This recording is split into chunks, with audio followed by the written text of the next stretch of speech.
Hello, everybody. How are you today? Ooh, I couldn't get my co-host in her place. She's here now and she's asleep. She was asleep on the floor behind me. So I'm sorry I'm a little bit late, but I'm so glad all of you are here. I have a very interesting story for you today.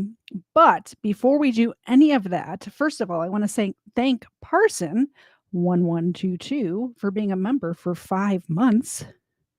I appreciate that very much. And it's the first day of the month, so we need to do a drawing, right? Drum roll, please. I never claimed to be a musician. So we're going to draw a name and we're doing a coffee mug this month because I really like the new design of the coffee mugs. So you can pick any of them, whoever's name this is. Erica. Can you guys see that? It is Erica. Thank you very much. I just realized that I am mirrored. So, Erica, I'm going to put your name here so I don't forget.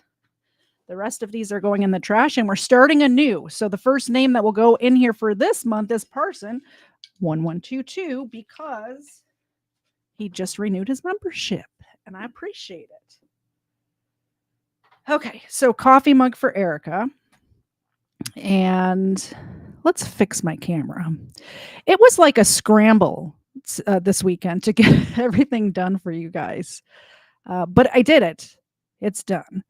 Although we may, oh yeah, I feel better now. I was feeling like twisted upside down. Now I feel better. This may turn into a two-part because we have 17 like beefy pages of notes and a lot of videos. So it may turn into a two-parter. We'll see when I'm about halfway through. If we've gone more than an hour and a half to 2 hours, then I'll call it and we'll finish it up next week, maybe Tuesday night. We'll see. So we're just going to make a game time decision. I'm going to talk about today young lady named Taylor Wright. Now, I kind of teased it in my show last weekend, which was a Crime Land episode, that I have a weird sort of connection to this case.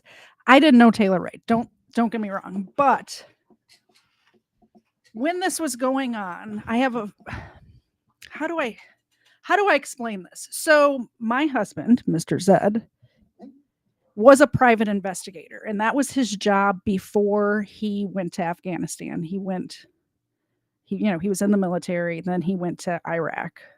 Then he came back and had like normal jobs.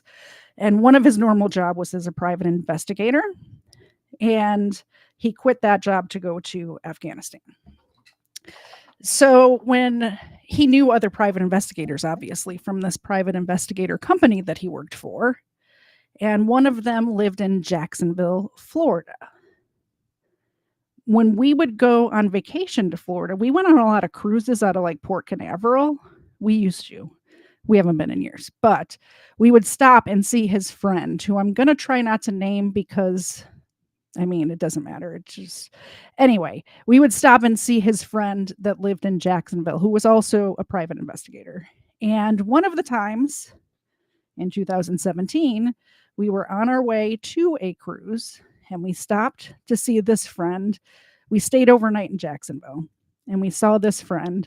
And he said that one of his people that he would hire, another private investigator on the west side of Florida, was missing. So when we were on our way to the cruise, she was missing. And then on the way home, they had found her body. So I was like the week before her body was found, I was on a cruise somewhere in the Caribbean out of Port Canaveral. And at the time, I was kind of into true crime, like the normal amount of into true crime, not like I am now. I was like the normal amount into true crime as like an average watcher of my show probably is. So it was interesting and I wanted to know more, but I didn't really look into it at the time. Then, probably 2 years later, the trial was going on and I saw it and I'm like, gosh, the story sounds so familiar. Oh, yeah. Mr. Zed's private investigator friend from Florida told us about this girl. So I watched the trial and that was in 2019, I think. Hold on, I'm losing my voice. Anyway, this girl lived on the Gulf Coast in Pensacola and did investigations all the way from like Louisiana, all on the Gulf Coast of Florida. Biloxi, all of those little states in there, or towns along the coast in there. I know what's missing. Background music. Why didn't you guys tell me? That's better. That's a little too scary for this video. Let's find something a little more. Let's see if this is better. Anyway, so we're going to get into the story of Taylor Wright. It's going to be a lot of talking at first.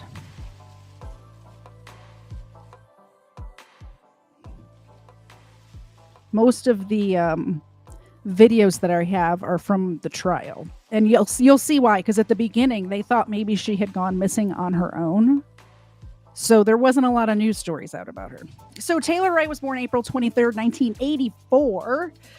And she had a kind of a rough childhood growing up. She was removed from her home at the age of 13 and placed into like DCFS care, like foster care.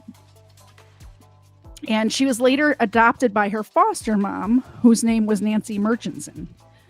And we'll talk about Nancy a little bit later on, because Nancy created a Facebook page called Justice for Taylor Wright, and she... we'll get to her later on, but she seems like a really good person. She had a horse farm, and Taylor loved to ride the horses on this horse farm that Nancy had. Now, in 2003, Taylor met Jeff Wright. I don't know why this music, all the music that Restream is giving me today is very upbeat. It's a little better. So Jeff Wright was in the military. He was in the Air Force, and she met him, and they got married. She met him in the fall of 2003, and they dated for a few months, right? And then they got married and had a son. And he was stationed in Jacksonville, North Carolina. They kept saying Jacksonville, and the whole time I was thinking it was Florida, but I think it was Jacksonville, North Carolina. And I didn't even know. I know there's a Marine camp there, Camp Lejeune is there, but I didn't realize the Air Force was there too.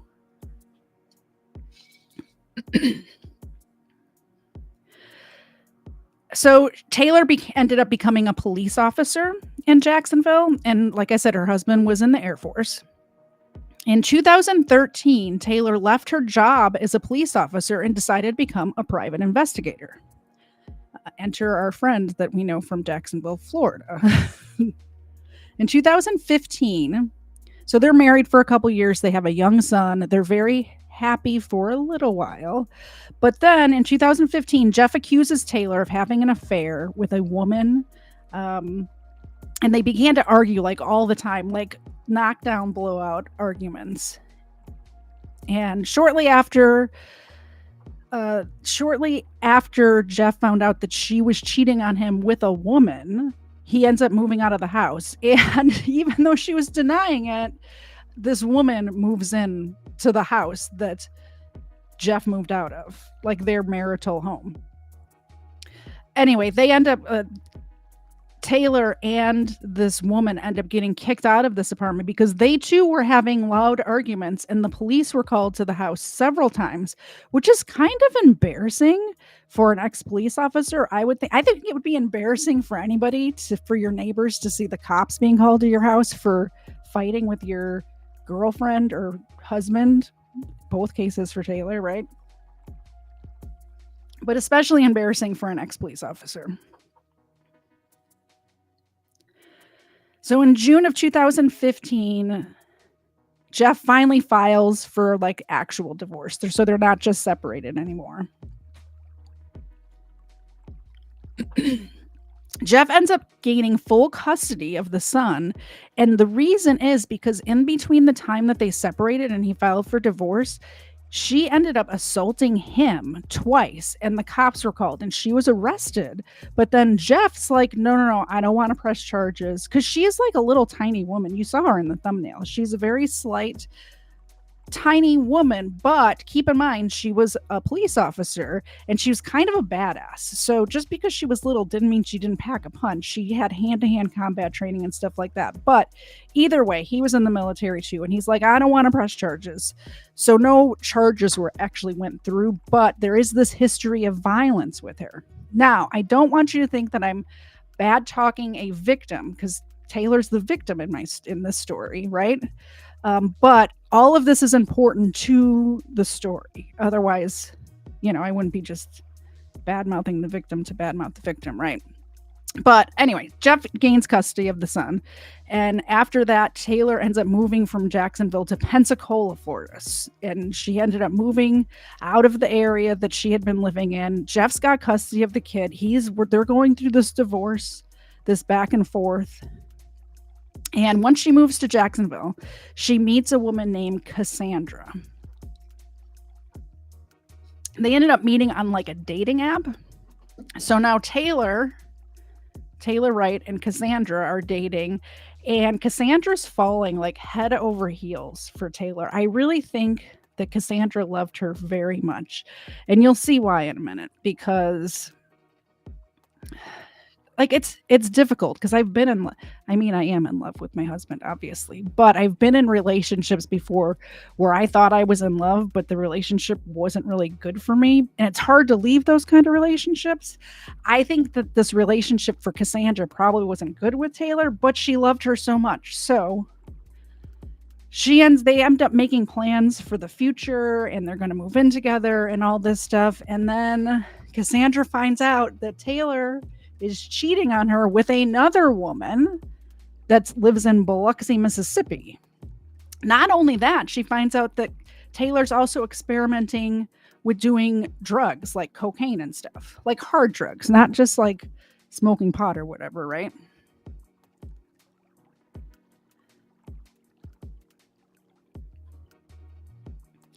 So they need to have this very serious conversation, and they end up deciding to meet at a mutual friend's house. It was more Taylor's friend. Taylor had known this person for like a year, but they were such close friends that she had a key to her house. And even though Ashley's the girl's name, right?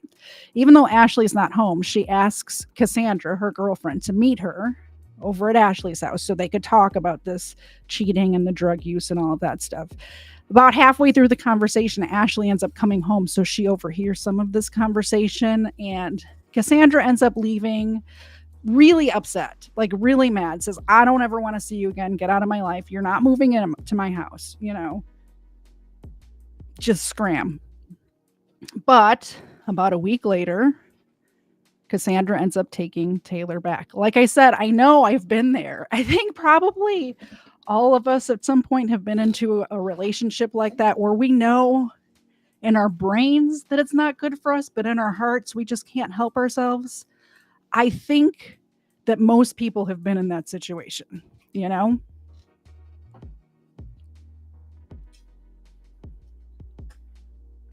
don't know why my voice is all scratchy all of a sudden. Hold on one second.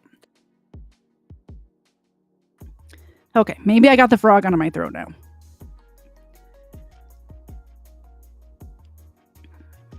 In June of 2017, we're going back to Jeff now. Sorry. We skip around a lot in this because it's just so much. There's so much information. And I'm trying not to miss anything. But a lot of stuff is happening at the same time. So we're going to skip back and forth. I'm going to try to tell the story the best I can. We'll see. This one might be over my head. I forgot to pull up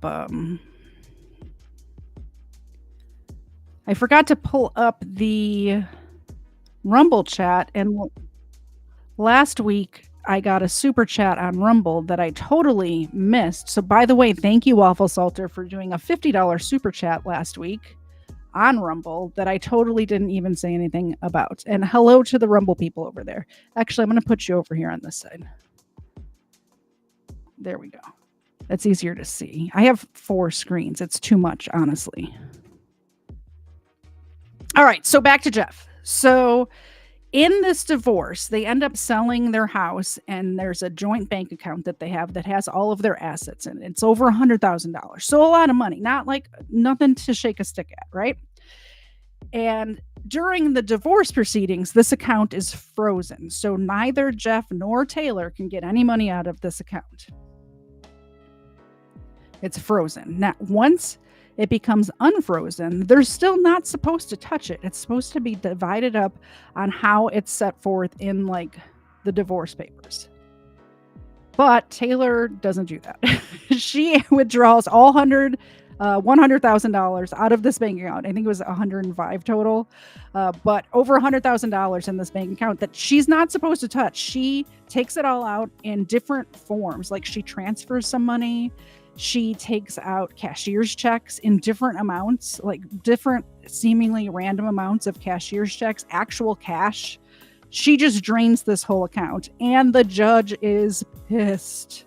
Meanwhile, they're going through like a custody hearing too, because she's got like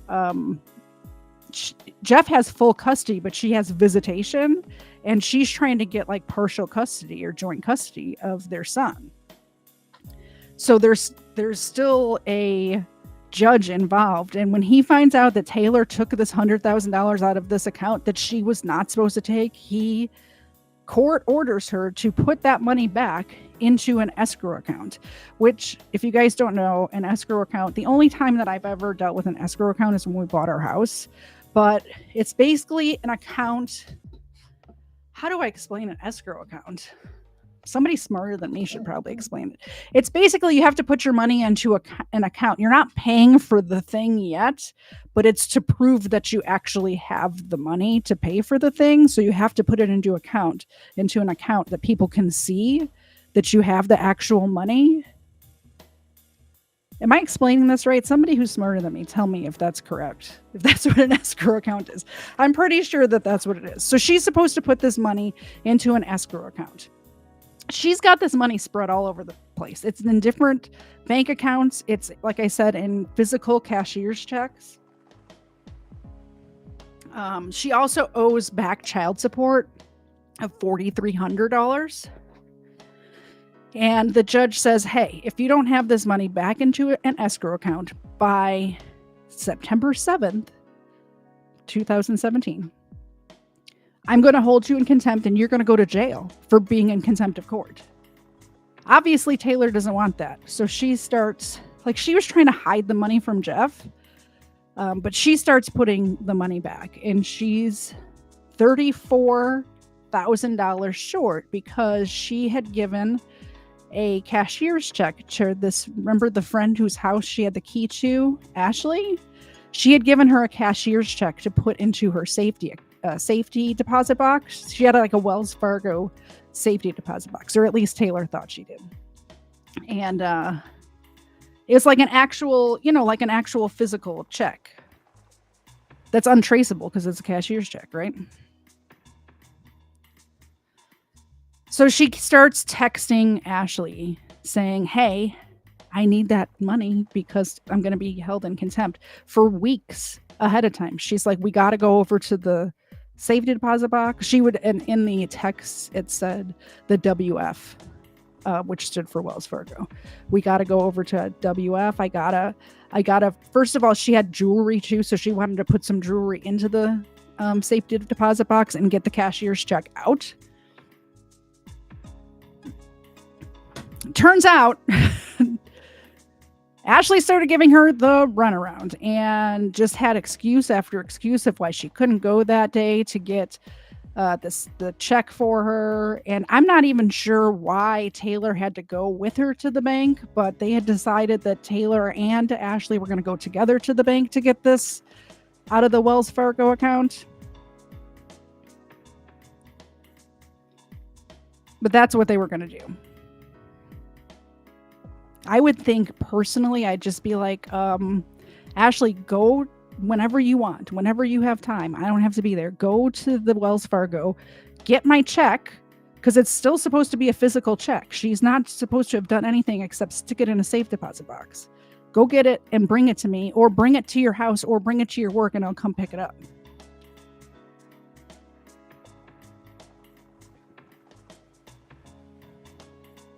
So while all this is going on, Cassandra and Taylor are moving in together. I see both Erica and Ron. When I get to a stopping point, I will give Xena some dog treats. I think I have a video coming up shortly, but I have 2 treats out for Xena. So they're moving in together, and they ended up borrowing a box truck from this Ashley MacArthur lady because she had a business where she had box trucks. So she borrowed a box truck to move Taylor's stuff over to Cassandra's house. And so they're in the process of moving in together. They got into that big blowout fight. It lasted like a week, and then they got back together and immediately started to move in together, which is like the complete opposite. I would be like... Like, if I found out that my significant other or my boyfriend was not only cheating on me, but was doing cocaine, I think my first reaction would not be, why don't you move in with me? But I'm wondering if that's sort of like a control thing. Like, maybe if you live here, I can keep an eye on you better, sort of thing. I'm not sure. I'm not a psychologist. So. All right. So September 7th is the deadline of this court where she's got to have this money in this escrow account, like drop dead. That's not a good saying to use on my channel. Like the drop dead date. How, like the if it's not in there, she's going to be held in contempt of court, right? She's going to go to jail. The judge had already warned her, you're going to jail. So she tells Ashley on the 6th, like, this is the last day. I need to have it in there by the 7th. And I have to have the back child support paid or I'm going to jail. So you have to give me my money. Please give me my money. Over and over, these texts, these calls, over and over and over. I need my money. I need my money. I need my money. What are you doing? There's probably foul language in there. Give me my flipping money. Then Ashley's like, oh, I didn't get your text. Like, where are you? And this is on the 7th now. And she's out to dinner with Cassandra at Twin Peaks restaurant in Pensacola. And so she goes over there and meets Cassandra and Taylor. Ashley goes over to the Twin Peaks restaurant and meets them. And they set up a time for the next day to go get the money. Even though it's going to be late, what Taylor ended up doing is calling the... she had her lawyer call the court and say that Taylor couldn't come to court because Hurricane Irma was coming and she had to go to her mom's house and help her mom, like, batten down the hatches. Her mom, remember, she had that horse farm and all that. So that's what she tells the judge. By the way, I didn't find any evidence that she actually went to her mom's house to help out at all. I think she just told the court that, like, hey, this hurricane's coming. I got to help my mom. So give me an extension. And the judge did give her an extension, but she still was like telling Ashley, give me my money. You need to give me my money. Like, right now, give me my money. Let me put my notes over here.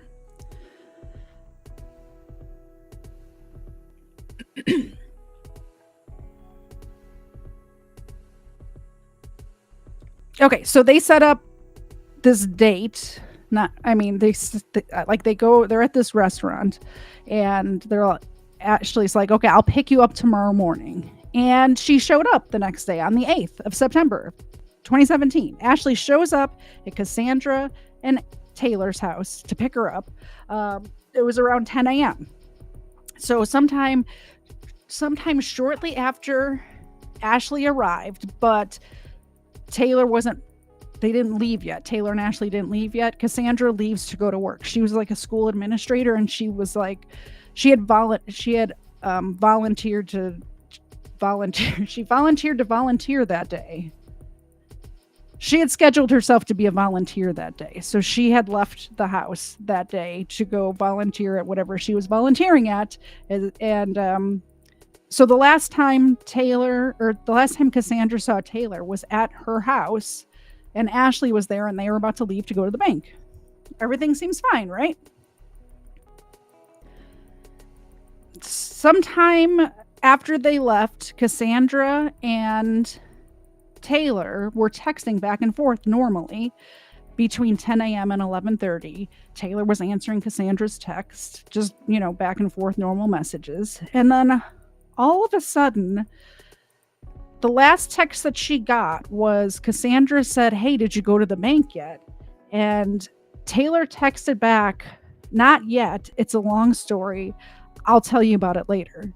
Meaning, like, if I text Mr. Zed, like if he asks me something like that, and I said, "Oh, I'll tell you about it later," it means there's a story to go along with whatever it is that he's asking, and it's too much to text. So that's the last text that she received for a while from Taylor. But Cassandra kept texting. No response back. Finally, at around 4 p.m., Cassandra texted Ashley and asked if Taylor was okay because, like, she's not responding. And Ashley just texted back, says, "Yeah, she's fine." Then Ashley called Cassandra almost immediately after that text and said, "Hey, we're at this horse farm in Milton, and Taylor's riding a horse right now, so she can't come to the phone, but I'll have her call you later. Everything's fine. Don't worry. She just wanted to have fun because she's just had so much stress with the divorce and, like, all of the stuff that was going on with you guys, and she just wanted to ride horses for a while. So we went up to Milton, and she's riding a horse." Okay, that's weird. And nobody knows if they went to the bank or not, which was the whole point of them getting together. Finally, with no response at about 7:30, Cassandra texts Ashley and says, "This is not okay." Once again, Ashley called Cassandra instead of texting back, and she told Cassandra that after horseback riding, like after they were done horseback riding in Milton, they went back to Ashley's house, and Taylor said that she wanted to leave and go downtown and have a drink. So around 5 or 5:15, Taylor called an Uber, and they were standing outside waiting for the Uber, and Ashley went into her house to get something, and when she came back outside, Taylor was gone. And she said she must have gone downtown to get a drink or something like that, and I can't believe she's not home yet. That's so weird. I don't know where she is.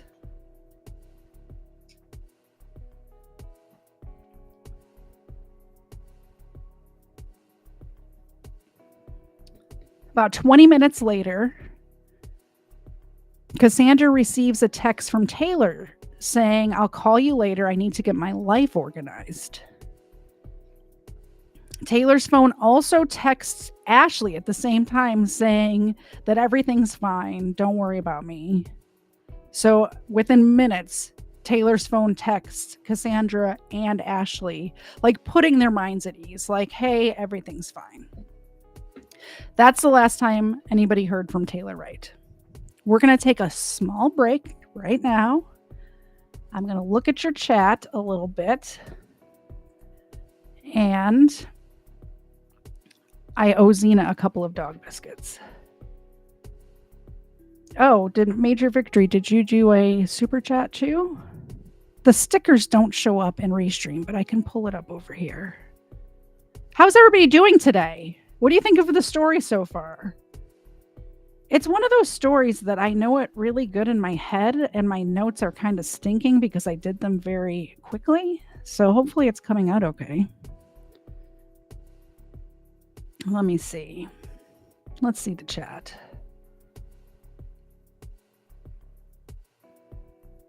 Thank you very much for the donation, Ron. From my girls to yours, give them 2 snacks for $5. I will give Xena 2. Ava is visiting elsewhere right now, so she's not here. And then Erica, thank you very much for the super chat. So she'll get 3 total. Oh, and Parson did renewed his membership. She's getting four right now. I think that's everything. Am I missing anybody? I hope I'm not. Okay.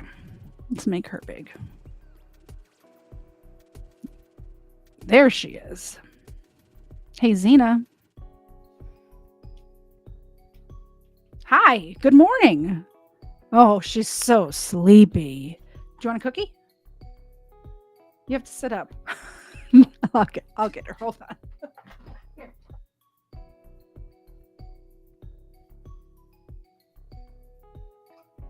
She's a good girl.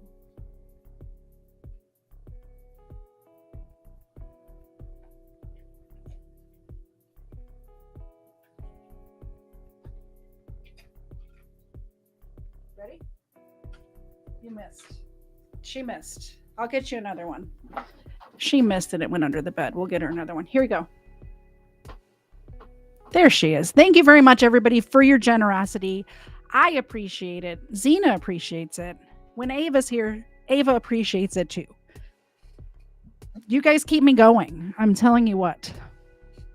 Even just you being here and hitting that subscribe button and that like button keeps me going. You don't have to do a donation. Just your love in the comment section keeps me going. Okay. That's nice, Zena. Turn off her camera for a minute. All right. Back to it. I know she was so lazy just then, wasn't she? She did not even want to sit up to get 4 dog treats. Didn't even want to sit up. Mr. Zed is letting me know that he's locked in the basement. I guess if you're locked in the basement, you'll have to stay down there for probably at least another hour, maybe 2 hours. We'll see how it goes.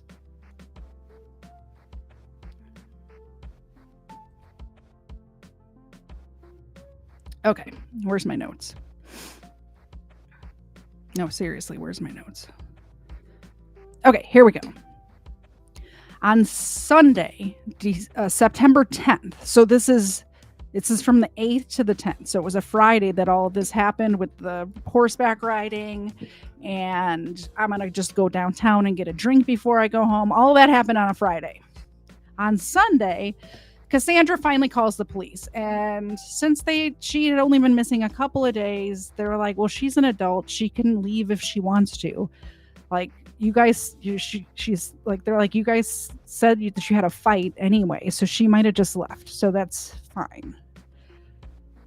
And she's like, yeah, you're probably right. She probably just did leave. And now Cassandra's getting pissed. She's like angry that Taylor, like, she thinks that Taylor just like went off to see this girl in Biloxi that she was cheating on her with. She's just like really ticked. And she ends up calling Ashley and says, oh, I think I might have forgot to tell you guys this part. So that box truck that Taylor borrowed from Ashley, they had never unpacked it. So it's like a box truck sitting in Cassandra's driveway with just all of Taylor's stuff in it.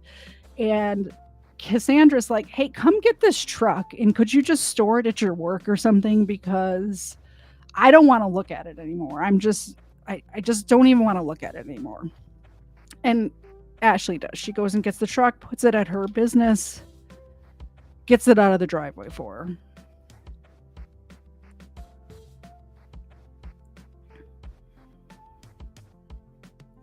So, like, at this time, Cassandra's simultaneously, like, really worried about Taylor not being around and also extremely pissed because she thinks she might be in Biloxi, Mississippi, cheating on her with another woman. So finally on Thursday the 14th, the worry won out over the angriness, and Cassandra actually went down to the police department and filed like a formal missing persons report.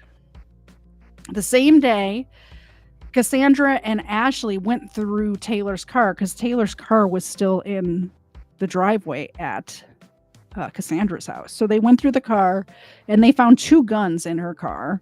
And Ashley ended up taking pictures of the guns for documentation, she said. And she offered to store those weapons at her house because she had like a safe at her house.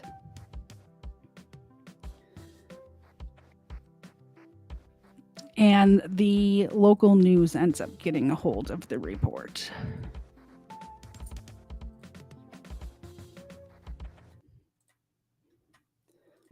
And no one has seen. She's a private detective, a former police officer, and a mother, and no one has seen her for more than a week. News 5's Catrice Nolan talks to police and the woman's employer about this strange disappearance. Take a look. A 33-year-old private investigator and former police officer Taylor Wright has been missing for 8 days. The news of her disappearance is strange. We've investigated it, and at this point in time, we don't have any reason to believe any foul play is involved. She allegedly sent a text message to a friend saying that she needed to get away for a few days. Wright left her car and personal belongings at her home in Pensacola and hasn't been seen since. Her vehicle was left at her house in Pensacola. All of her personal property, keepsakes, everything, was left at her house. She hasn't reached out to anyone at all. We spoke to Wright's employer via FaceTime, and he says all of the events of her disappearance are odd. At this point, we don't know where she's at. We don't have any other leads. We've talked to a few people that think they've seen her places, but really nothing's fallen through at this point. But right now, no trace of the young mother of a son who just went through a divorce.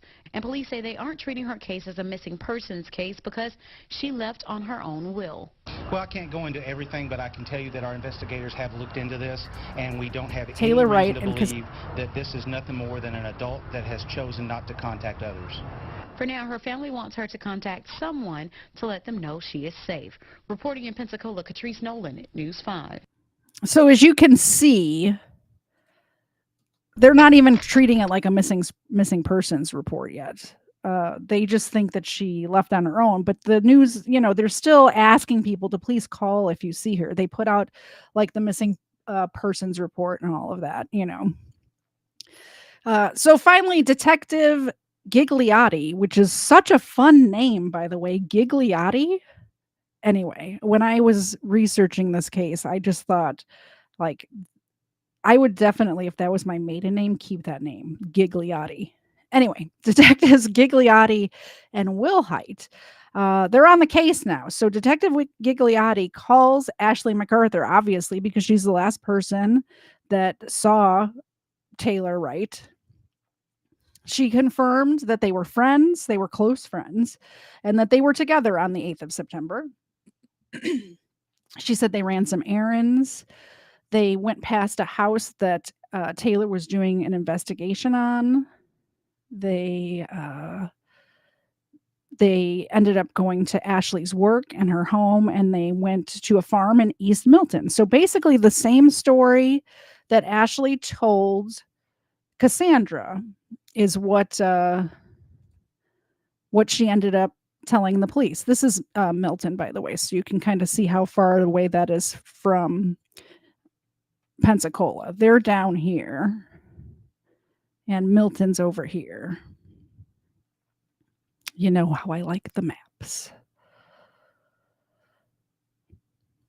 Then they went back to Ashley's house after they went horseback riding in Milton. And at about 5:15, Taylor got into an Uber and left, and she hasn't seen her since. At this point, the detectives still thought that, she could be missing by choice, so they're not too researching into, they're not looking into it too deeply. Whoa, that was loud. But they're still kind of poking around to see what's up. They still want to find this girl, right?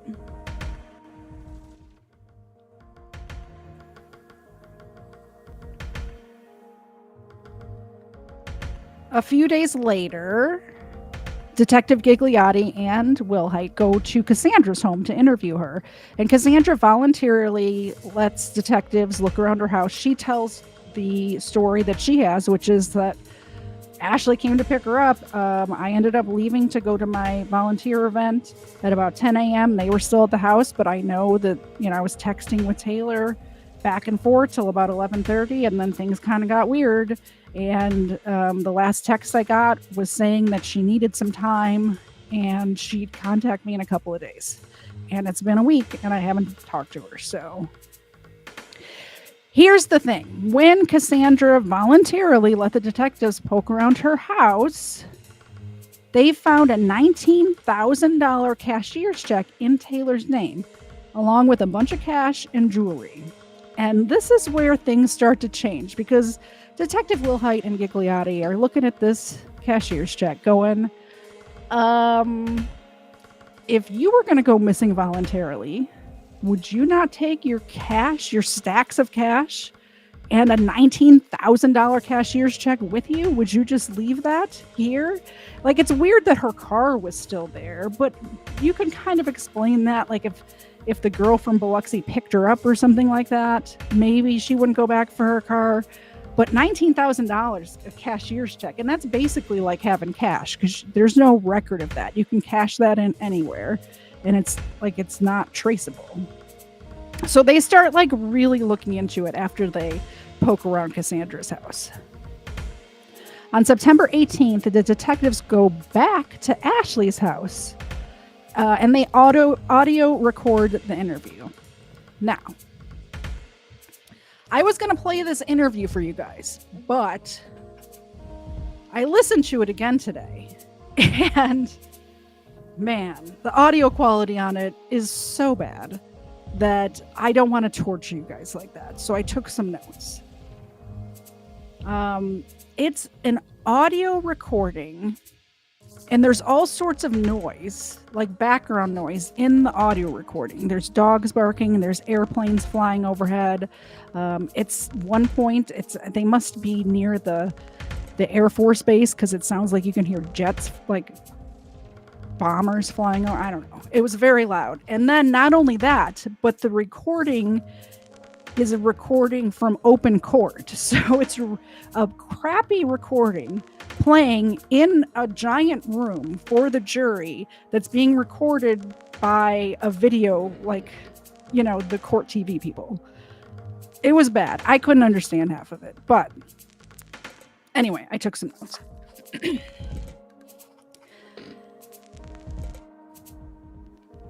Let's see.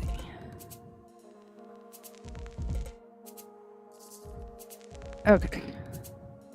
We'll go back to the map. Ashley goes into all the issues that Taylor had in this house visit, right? The cheating on Cassandra, her using cocaine, all her legal problems with Jeff, the custody of her son, like the big custody battle going back and forth, the escrow that she's supposed to have that doesn't have, like all of these issues. Also, she's like, when Jeff and Taylor were going through this divorce, in the court documents, it says something about how Taylor is not forthcoming with like her money and like how she makes her money and where she gets her money from. So of course, Ashley goes into all of those issues too with the police during this home visit. She said something about Taylor's dad dying under suspicious circumstances in South Florida, and she's indicating that Taylor lies all the time, and she doesn't know what's real and what's not, because she doesn't think that her dad really died or didn't die of suspicious circumstances. She tells the detectives, this is quote, she's probably just off acting like a nut, and that at first I was really worried about her, but now I think she's just playing people. It's all just a game to her. Detective Gigliotti asks Ashley to come down to the station for like a formal interview. Ashley is very cooperative and friendly. She allows the police to take a look around her home, not like a search like they did at Cassandra's house, like where they were searching through papers and stuff, but just to like go room to room, just to make sure nothing's suspicious, like open doors and stuff. And Ashley's super cooperative and lets them just look around wherever they want. She makes sure to mention that she thinks that Taylor had a mental break. She tells the detectives that she let Cassandra borrow a gun because Cassandra was afraid that Taylor was going to come back and attack her. And Ashley tells detectives that Jeff keeps telling Cassandra that she needs to be afraid of Taylor. and that Taylor's erratic and that you can't predict crazy is one of the things she says. Ashley subsequently went to the police station for that in-person interview, and during the interview, she's asked to do she goes over the whole story again, like with the running the errands, the running past the house that Taylor was doing the insurance investigation on, and ending up at that horse farm riding horses and the Uber, the whole thing. She goes through the whole thing again. And she's very, I don't know if you've ever watched these body language people, like YouTube people, but her body language is very open. She's leaning forward. She seems like she's telling the truth if you just do the body language expert people. But, and it's a big but, during this police interview, the police asked if they could have Ashley's phone to do a forensic examination of your phone. Can we have your phone for a couple of days? We're going to download everything and then we'll get it back to you. She agrees because she's very agreeable. She's a very helpful girl. But as soon as that happens, her body language changes and she's now closed off and hasn't been on her phone the whole time. All of a sudden, she's got her phone in her hand and she's messing around with it.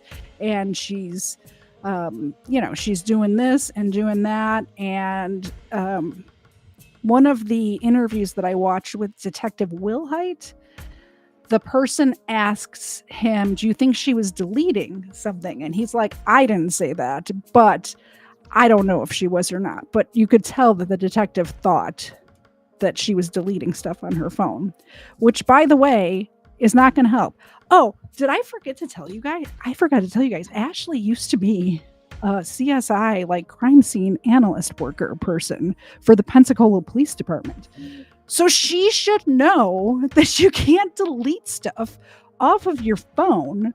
They can still find all of that stuff. Like, the only way to do that is to not only delete it, to throw your phone in the ocean and get a new SIM card and a new phone and a new account under a different name. There's no other way. They can see everything. Even in 2017, they could see everything. Anyway, it was very notable, her demeanor change when they asked to see the phone. Ashley ends up, so the interview ends, she gives him the phone, the interview ends, and Ashley ends up calling the detectives several times, like many times, checking in with them to say, hey, how's it doing? Or calling and saying, oh, I forgot this little tidbit of information, just over and over and over again. Like, too much.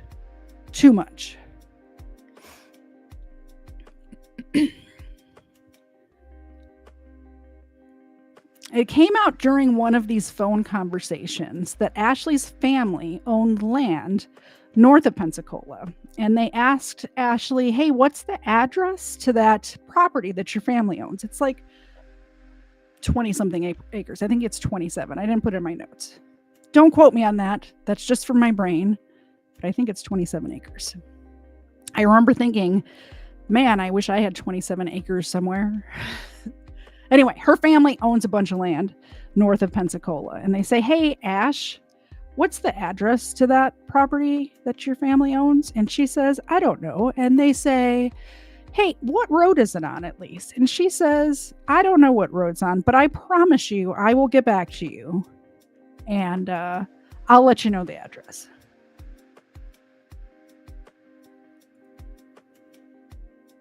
What is... Okay, so the detectives are like kind of thrown off by her now. They're like, she's acting super weird. What's going on? What's going on with this money? They start looking into Taylor's bank accounts and they see lots of weird activity. Where did my co-host go? She's gone.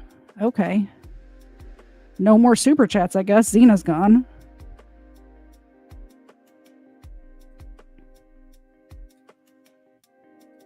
Anyway, they start looking into the bank accounts and they're like, It's so weird because this account gets opened up with a joint account with Ashley and then it gets closed right away. What's happening here? We'll play a little bit of the testimony. This is Officer Gigliotti, and we're going to hear him talk about the financials that he runs into. Maybe we will. You'll just take a look at that and see if you recognize it. I do. And is that a photograph of the cashier's check you found at Cassandra Waller's on September 18th, 2017? It is. So this time I moved State 17 in evidence. Okay. Proceed to State 17. Judge, and if I could just publish for the record, I think from the lights off. Okay. You may publish. This is State's Exhibit number 17. And who is it made out to? The victim, Taylor Wright. Okay, and what is the date? It's dated July 25th, 2017.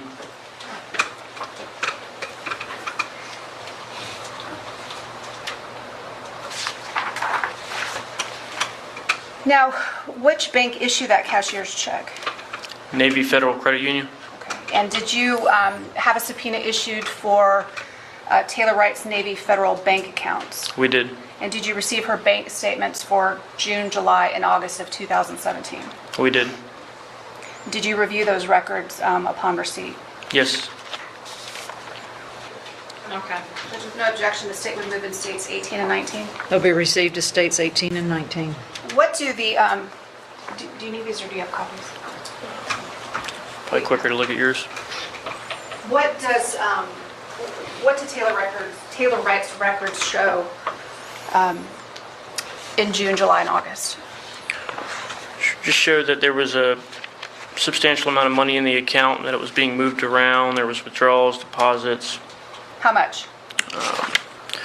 So at one point it shows that there was $251,000 credit in there in the account, and that there were withdrawals of smaller amounts, 400 and 200, and then it increases in July, looks like on the 13th, to looks like a $3,000 payment. There's an $83,000 transfer. On the 18th of July, it looks like a withdrawal by check for $83,000. A deposit of $68,000, leaving a difference of, it looks like 15 grand. Another withdrawal by check for $34,000, which emptied the account, leaving $5 in the account on July 22nd. On July what? July 22nd. Okay.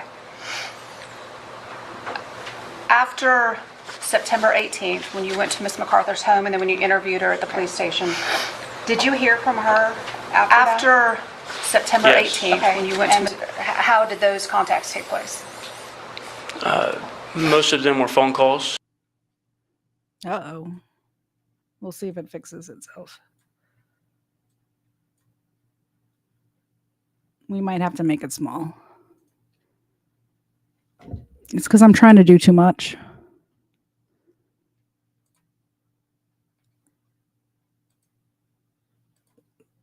Oh, no. Oh, no. Okay, and who called who? It's fixed. It's fixed. She would call me and I would return her call for the most part. There was a couple times where I answered her call. Okay, what was the basic nature of those conversations? Sure, so Ashley was just contacting me to check up on the case for the most part. Okay, and did you record those phone calls? I did. Okay. And have you reviewed them before your testimony today? I have.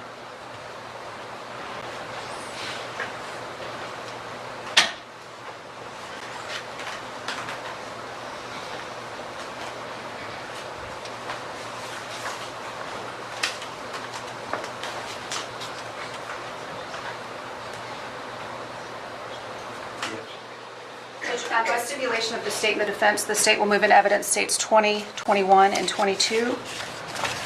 And for the record, states 20 is a phone conversation on September 24th, 2017. State's Exhibit 21 is a phone call on September 28th, 2017. And State's 22 is a phone call on October 2nd, 2017. All right, they'll be received as states 21, 22, 20, 21, and 22. If I understand. Yes. On the September 24th phone call, what was the... These are all these phone calls where Ashley keeps calling the detective. And it's almost like she's trying to just figure out where they are in the investigation. She thinks she's telling exactly what happened the exact same way every time. And the cops are just like not buying it because she insisted on calling them over and over and over again. I mean, what stood out to you during that phone conversation with Ms. MacArthur? Sure. So primarily the conversation again was her calling and checking up on the case, but Ashley MacArthur referenced believing that Taylor was in Destin a lot. Several statements in the phone call with some reference to Destin. Believing that Taylor was in Destin? Yes. Okay. And then on the September 28th phone call, what stood out to you in that phone call? Again, Ashley MacArthur called about updates on the case.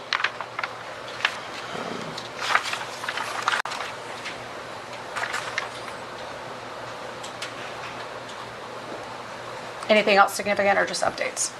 I want to say she may have mentioned in that one about hospital stay or something she believed Taylor may have been in. I could be mixing them up, but for me to check hospitals, she stated she wasn't going to give away any of the victim's property that she had. Okay. On October 2nd, what stood out to you during that phone call? Sure. Again, another phone call from MacArthur. Yes, this is Gigliotti. He is the lead detective in this case. She stated that one of the questions I asked was that if Taylor owed anyone money or if anyone owed Taylor money, and Ashley stated no. Okay. Did Ms. MacArthur mention anything about a treatment facility? Yes, at some point about a rehab, maybe some kind of hospital or something, a treatment facility, one of these calls. Okay. Now, in the September 28th call, I believe Ms. MacArthur says something about Zach being annoyed that you guys were looking into his purchases or something. Yes. Okay, and what was that about? So we worked every person that came along that we felt be helpful. We tracked down Zach's purchases, and specifically on the 8th. And one of the locations that we contacted notified him that we were looking into his purchases. Okay. Was he a little irritated about that, according to Ms. MacArthur? Certainly. Okay. And were you provided a copy of a receipt with Mr. MacArthur's name and account information so that you could track those purchases? Yes.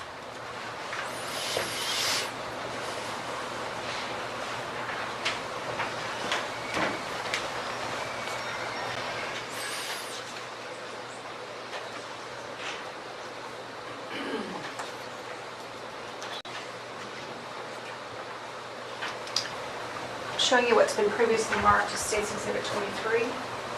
Yes. You'll just take a look at that. Was that the receipt that you were provided with Mr. MacArthur's bank information and his name to help you find where he was on the 8th? Yes. Okay, Judge, at this time I move States 23 into evidence. No objection. I'm sorry. No objection. Your Honor. Received as 23. What places were you able to place him at on the 8th? So I recall there being a charge at a seafood restaurant. Okay. There was I believe 2 charges at Academy Sports and Outdoors. Okay, so basically what he's going into is that Jeff's got a solid alibi. Like, they go through his bank statements and he is in Jacksonville, North Carolina. He's not even there. He's good because obviously the top 3 suspects are the person who last saw her alive, which is, or saw her, you know, Ashley MacArthur, and then Cassandra just found out that she's being cheated on by Taylor, and then the ex-husband who there's this big court battle with. So those are the top 3 suspects. Now, Cassandra's alibi checks out because she was doing that volunteer work at the school, remember? And then that was Jeff's. They went through his bank statements and he went to the sporting goods store. He went out to a seafood restaurant in a totally different state. He's cool too. Here's where we're at.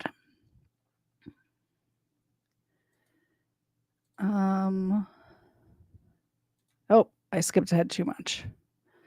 We'll go back to the map. We'll put the map back on the screen for now.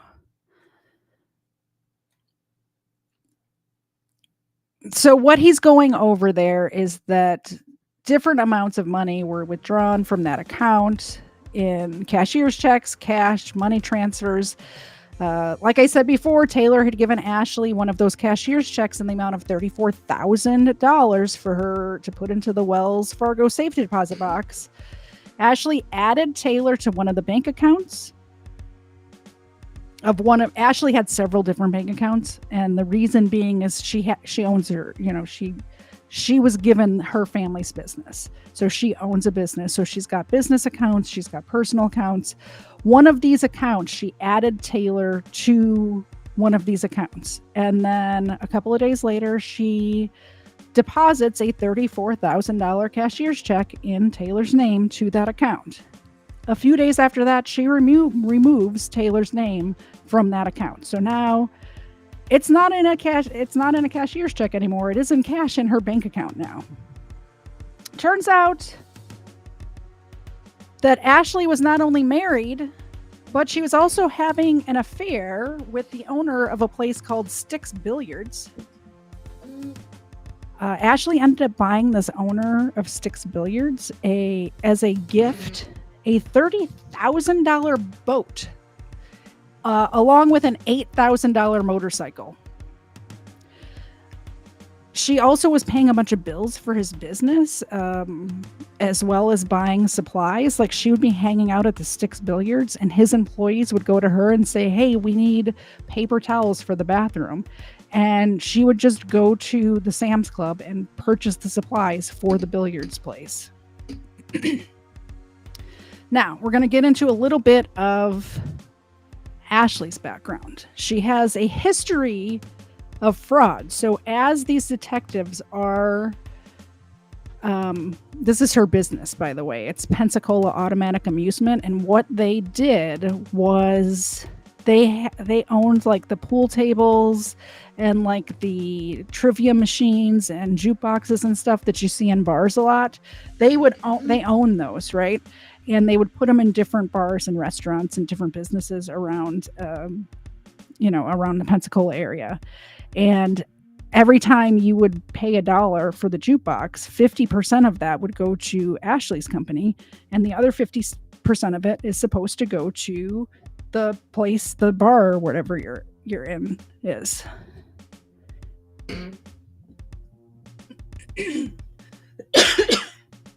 Excuse me. I couldn't get to the mute button, so I just moved the mic. Sorry about that. It came out in the investigation that she was stealing money for many of these businesses that her company, Pensacola Automatic Amusement, did business with. There were 3 ways that you could pay for like the pool tables and the jukeboxes and the other games or whatever. And it was either by cash, by credit card, or there was an app that you could download and like purchase, songs or pool games or whatever there. The money's supposed to be split 50-50 with the business.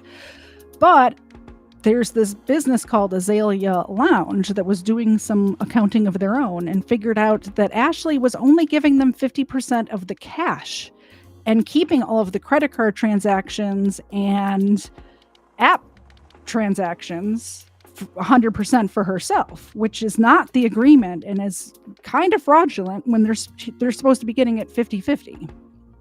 This is in June of 2017, 3 months before Taylor went missing.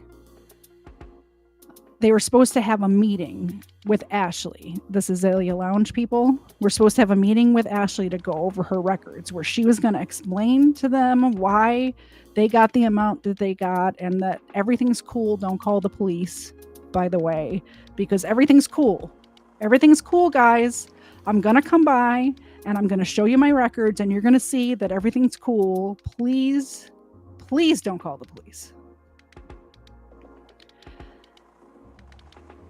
The day before the meeting, Ashley leaves out of her little business here and she forgets to set the alarm.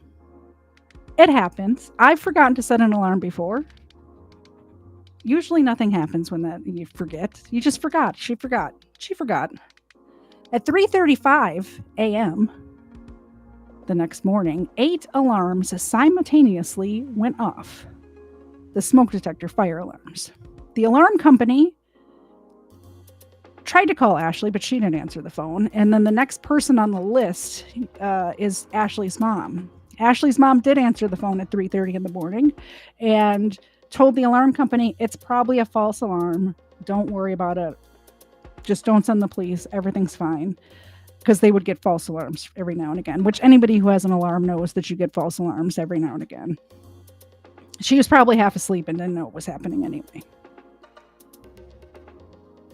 The next morning, Ashley goes to her office to pick up the paperwork to go over to Azalea Lounge to show them, look, guys, everything's okay. Don't call the police. Don't call the police, guys. Everything's fine. She goes there to pick up the paperwork. And it turns out the only part of her business that burned was the office where the paperwork was stored. Coincidence, right? Total coincidence. Turned out when they did a little further digging, she was not only stealing money from the Azalea Lounge, but stealing money from all of these businesses all over Escambia County. The fire people, the fire department does an investigation when there's a fire like that, and the canine fire dog alerted to different areas of the business. Let me read to you what it says here. It was at the bottom here. Okay. A forensic fire investigator used a canine to examine the business to find points where the fire accelerated and was the strongest. According to the report, the canine alerted to several areas as points of origin for the fire, and the investigator told MacArthur about some of those points, but not all of them. MacArthur then allegedly told the investigator the fire had started in another area, which was one of the spots that the canine had alerted to, but the investigator intentionally did not tell MacArthur about. The portion of the building that was burned contained the financial records pertaining to the theft allegations between MacArthur and the Azalea Lounge, according to court documents.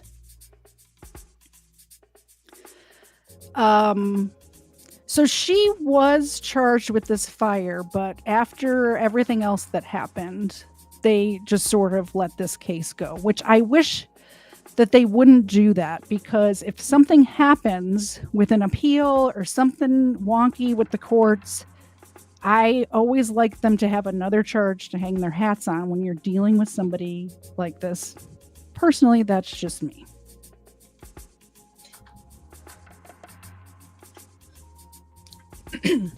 Okay, back to the main plot of the story. We got a little sidetracked there, but I wanted you to know who this person was. Got to get back to Taylor.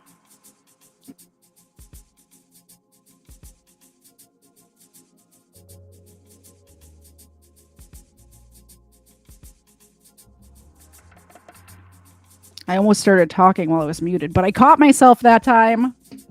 I'm getting better at this. I'm not great, but I'm getting better.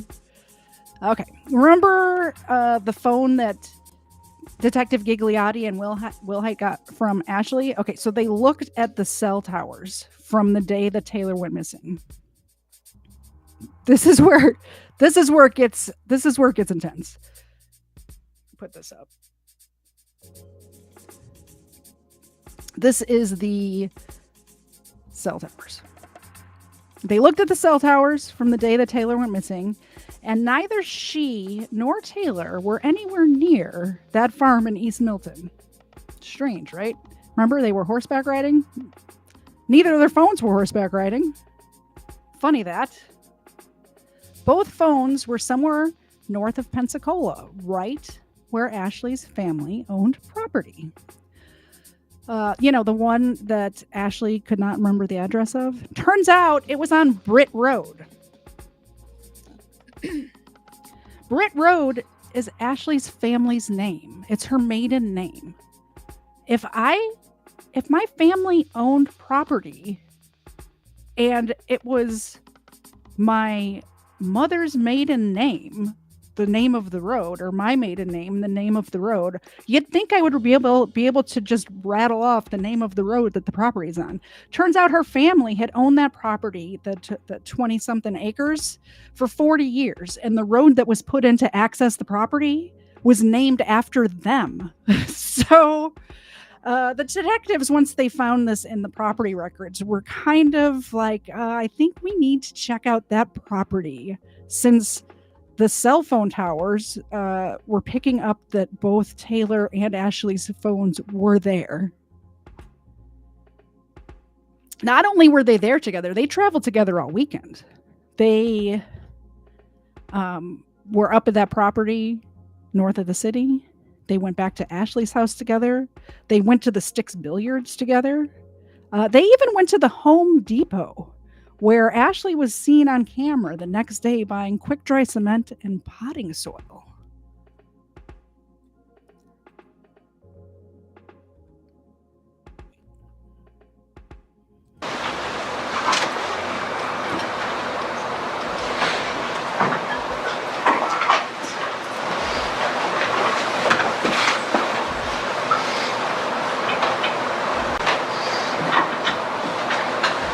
And what do we see of interest here? This is a black Jeep Wrangler pulling into the parking lot.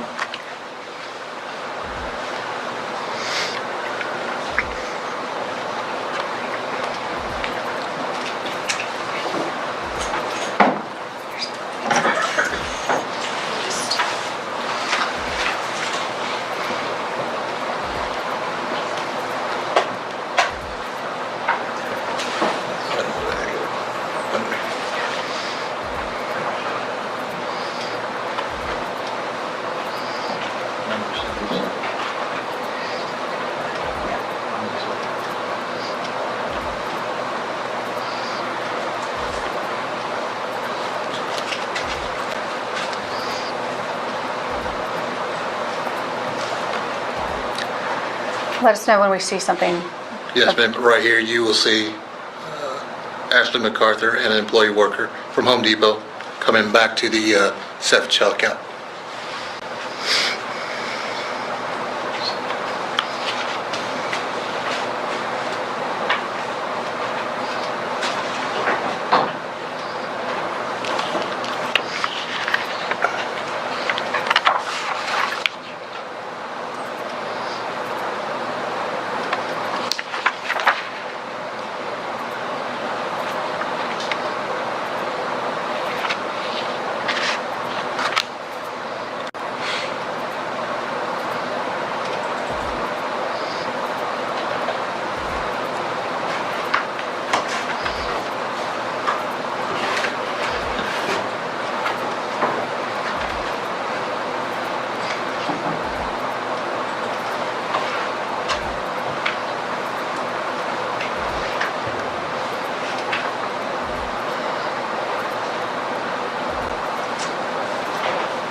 Since there's not a timestamp, do you remember the date and time of this? How about if I show you the receipt? Yes, ma'am. All right, if I could approach with state 76. You can, may approach.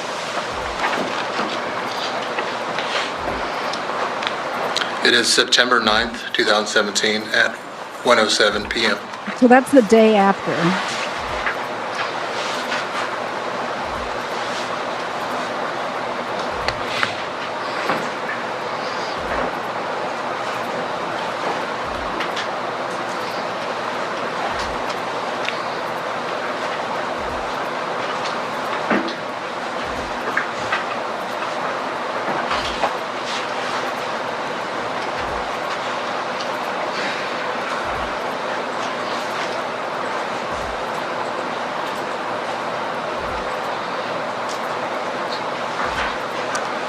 Here's another angle. You can see the contents of the cart.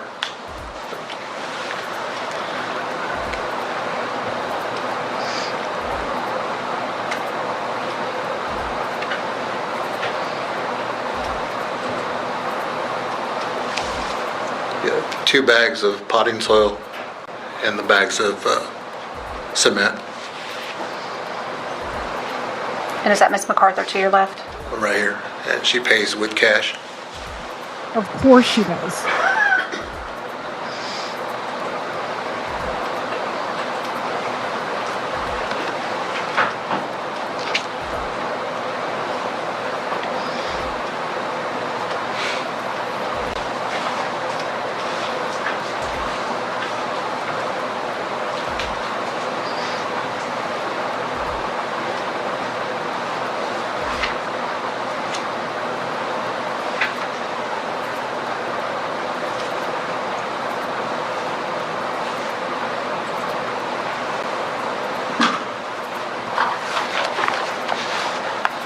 Okay, that's enough Home Depot.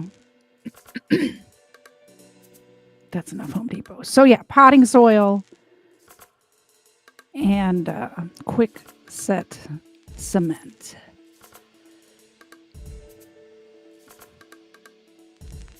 Two days before Taylor disappeared. This is getting off on another little side tangent. But I want to tell you this part of the story. So 2 days before Taylor disappeared. So this is on the 6th at night. Thanks for coming by, Arvolt. I appreciate you. You guys check out the monthly Rumble. It's a Rumble only channel. Or sorry, weekly Rumble. My bad. It looks like they're going to have Jonathan Corey on tomorrow. That ought to be a great show. I will find a link when I play the next video for you and put it in the chat. So 2 days before, the 6th in the evening, Ashley is hanging out at one of her local bars that she hangs out at a lot. Now, keep in mind, all of her businesses with bars, so she knows all of the bar people. She tells a friend from one of these bars that Taylor is such a bad person. It'd just be better if she wasn't around. And, you know, the best way to get rid of her would be to put a bunch of cocaine in her drink, like in a beer, something with a strong flavor so she can't taste it, which I don't know if you've ever tasted cocaine, but you can definitely taste it. Not that I would know. I've heard that you can taste it. So her idea is she's going to go buy $200 worth of cocaine. And she's going to put it into Taylor's beer. And Taylor's going to have an overdose and all of her problems will be done. So she tells this friend, like, this is her plan. And the friend's like, oh, well, I know where to get $200 worth of cocaine. Let's go. And they go to a different bar and they buy $200 worth of cocaine. I don't know how much cocaine that is, but I'm sure it's enough to kill somebody. Especially somebody who doesn't do cocaine a lot. Taylor had done cocaine, but just a couple of times. She had been experimenting with it. She was still new to that scene, so $200 worth probably would have killed her. The morning, they're following the cell phone around. The reason I tell you that is to tell you this, is that they're following the cell phones around that are together. And one of the stops they make is at a convenience store. And it's like 10 in the morning at the time. And the thing that she buys at the convenience store is a beer and another drink. And the detectives are like, why did you buy a beer? And she's like, Taylor wanted a beer. And she's like, well, that's kind of weird that early in the morning. And she's like, yeah, I thought so too. And Taylor just said, well, it's 5 o'clock somewhere, which is weird.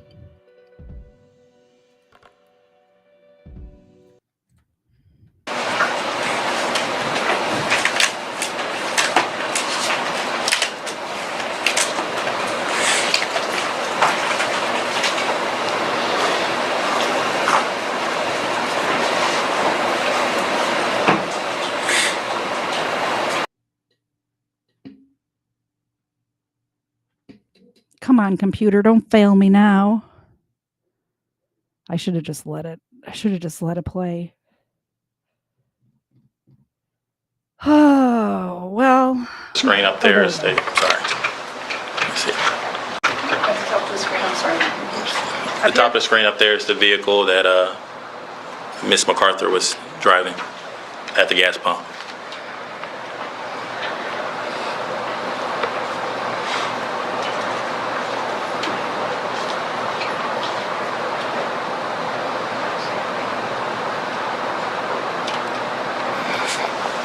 Then showing her exiting the vehicle and walking into the store.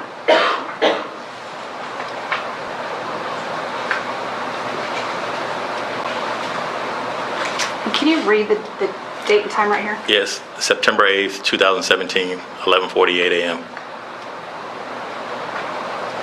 Miss MacArthur in a white shirt inside the store.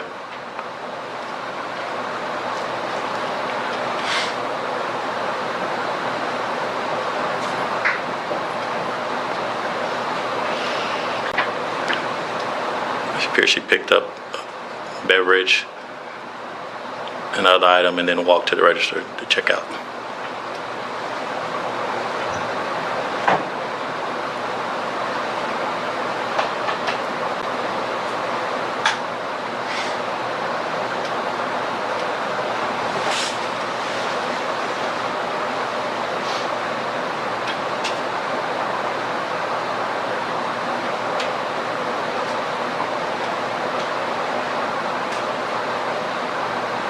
She gets one of the cups in the fountain drink section.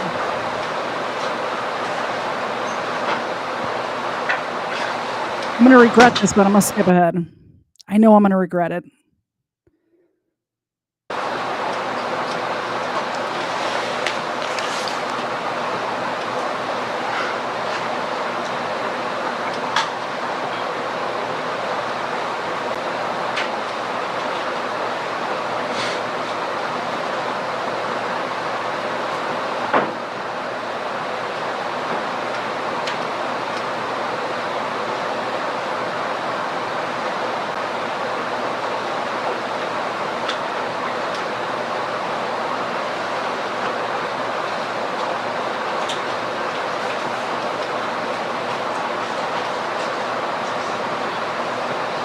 So she ends up telling this friend the day after Taylor went missing that, oh, so I did that thing with the cocaine, but Taylor tasted it and she said it tasted bad and she spit it out and didn't drink it.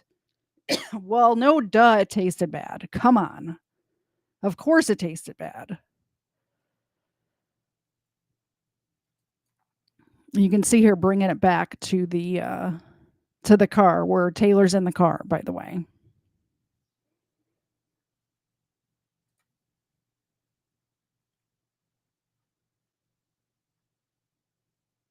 Is this? Okay. Back to the, her phone also went back to the farm the next morning, like super early in the morning. And I just want to show you guys how far away Milton is. This is where she allegedly went horseback riding. And this is where the farm is, way over here.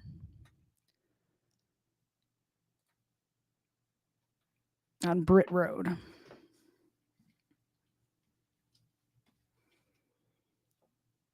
And this is the property. So this is Britt Road, and this is the property.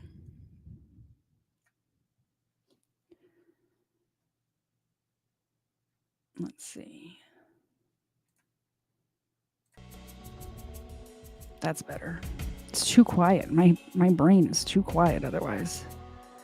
By the way, her cousin lived at this farm because he was going to school in the Pensacola area. Her aunt and uncle who owned this land actually lived in Gainesville, but they still had this property and maintained it. Their son lived at this property because he was going to school in Pensacola.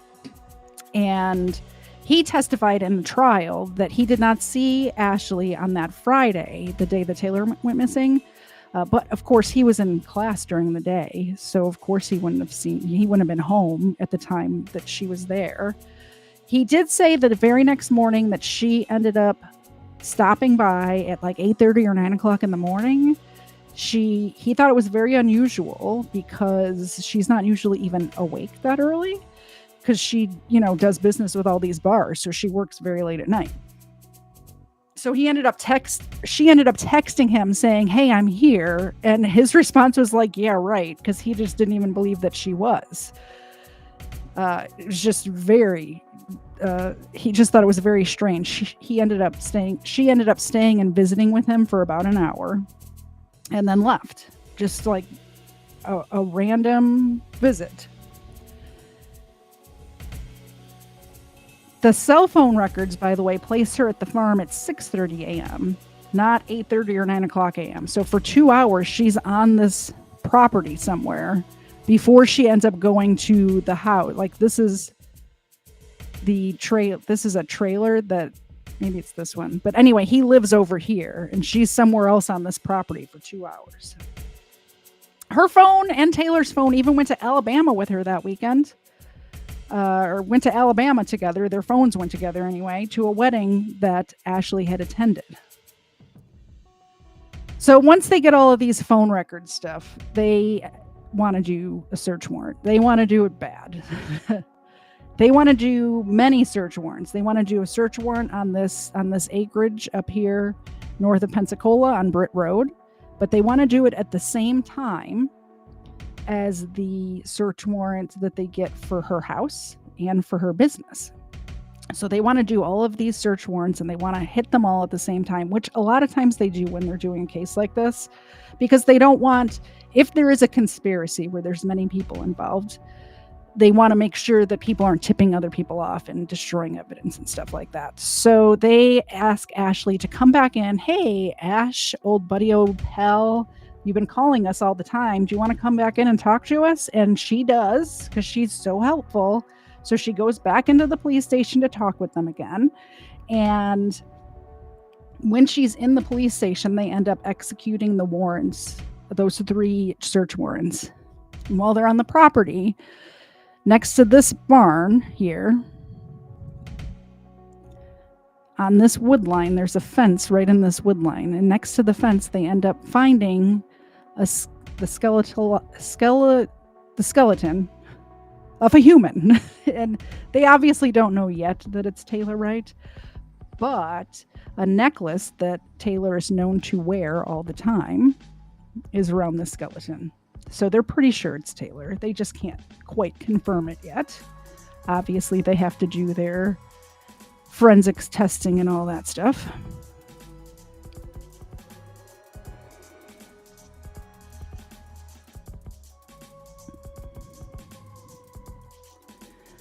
So she's officially arrested.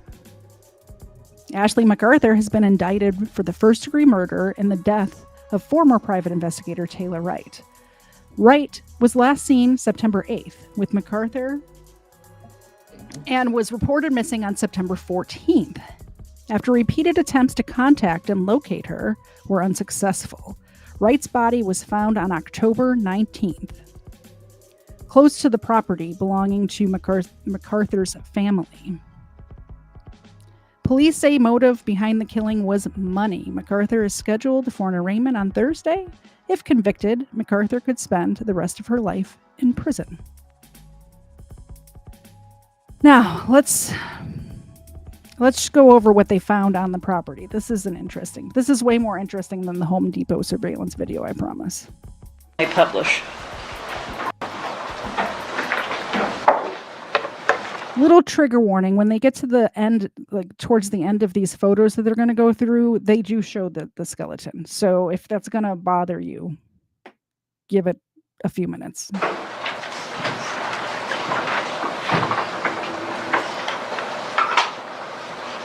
All right, Ms. Emsweiler, I am showing you State's Exhibit number 44. This is going to be awkward because you're going to have to turn behind you, but talk in the microphone. That's the trailer where the cousin lives. He's living in this trailer while he's going to college in Pensacola. And you can build it, that microphone bends, so you can pull it to you. You can't, yes, it bends, so you can't extract it, but you can pull it towards you. Okay. This is State's 44. What does this photo show? This is a photograph of the trailer on the property at 2201 Britt Road. This is the south side of the trailer. This is State's Exhibit 45. This is a photograph of the kitchen inside the trailer.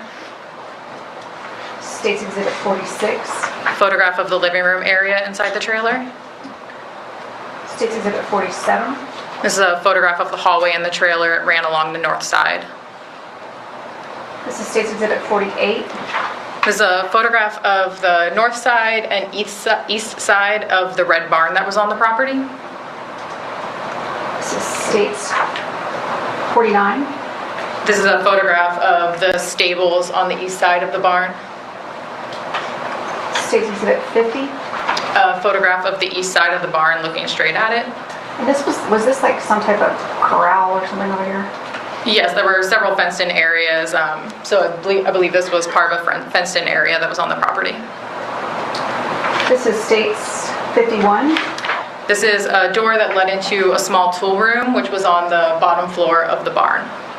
Small pool room? Yes, a tool room. Oh, tool, I'm sorry. This is State's 52. This would be the north wall of the tool room. And did you do anything with these garments right here?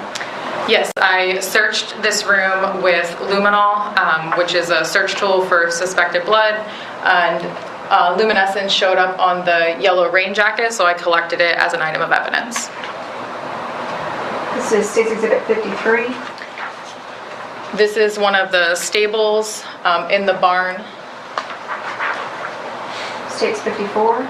And then a photograph of the interior of the stable. State's 55. Another photograph of one of the stables in the barn. State's 56. This is a photograph of the south side of the barn. State's 57. And this is the south side and west side of the barn. State's 58. So there's an opening that was on the north side of the barn in between the two sets of stables. State's 59. These are items that were located inside the opening that we just saw in the previous photograph, and I collected these items as items of evidence. And what is this right here?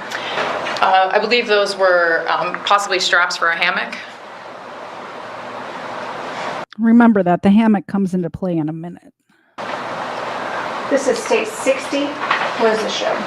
This is a photograph facing south, showing the west side of the barn.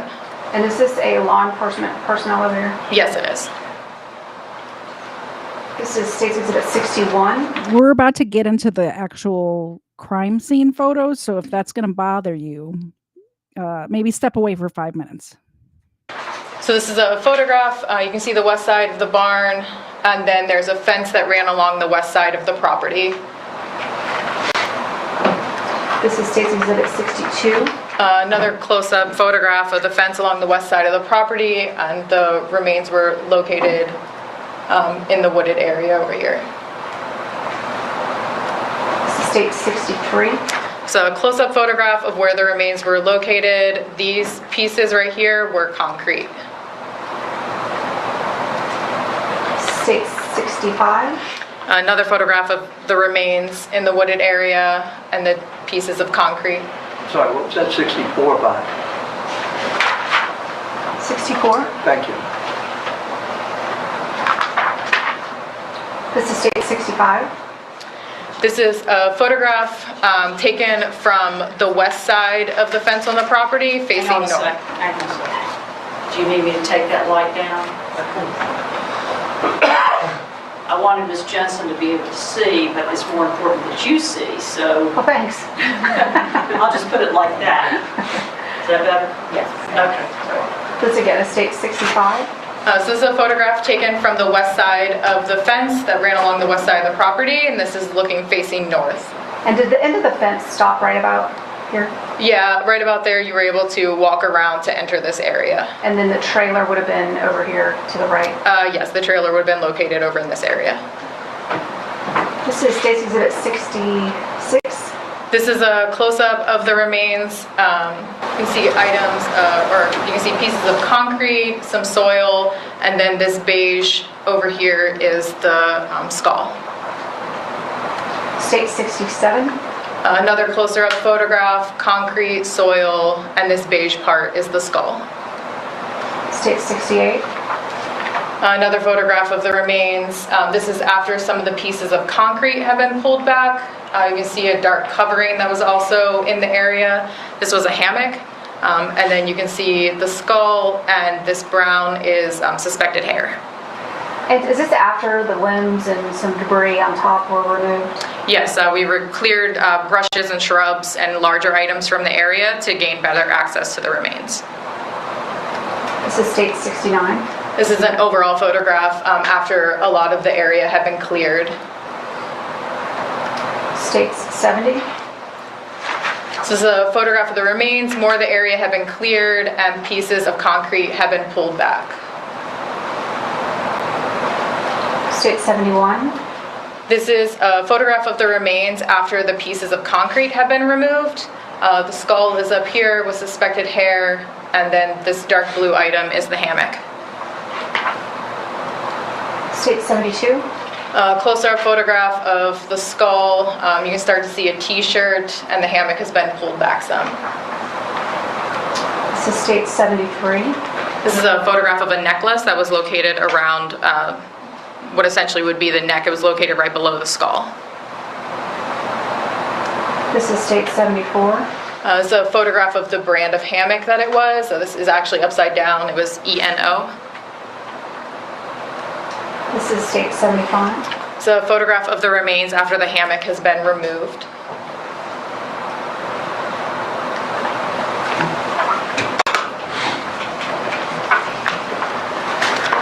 So that's what they found at the farm. That is tough to watch, even though I didn't personally know Taylor. I feel like if I had known Taylor, we would have gotten along great. Mainly because she was kind of a badass, and I like those kind of people, right? She liked to shoot guns. She was not somebody to mess with, and I generally get along with people like that. We have a lot in common. We have a lot not in common, but we also have a lot in common. And you can see Ashley here not reacting at all to it. If this is somebody that I knew in my real life and I was innocent of this crime, I don't think I could look at those photos and not have a physical, emotional reaction to it. Like I said, I've seen this before a couple of times, and I'm still fighting back tears of how this woman's life ended up buried under concrete and potting soil behind a shed on somebody's property. Okay, sorry.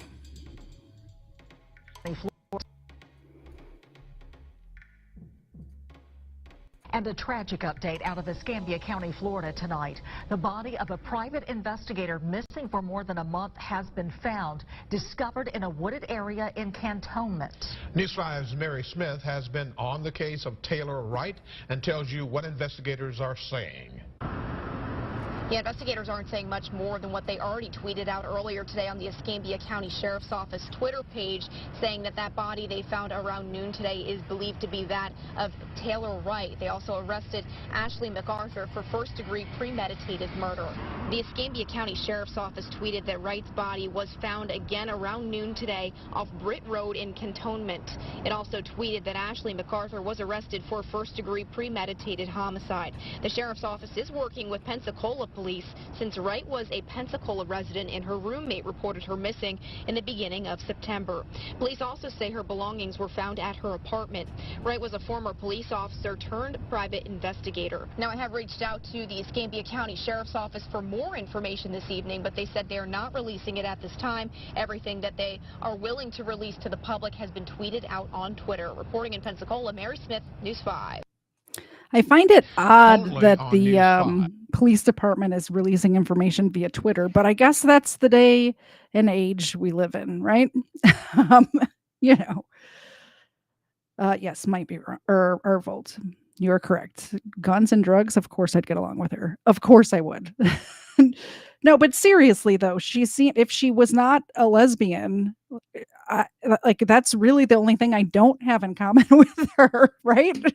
Like she was I don't know. She seems like somebody I'd get along with is all I'm saying. And I know that she was a good person.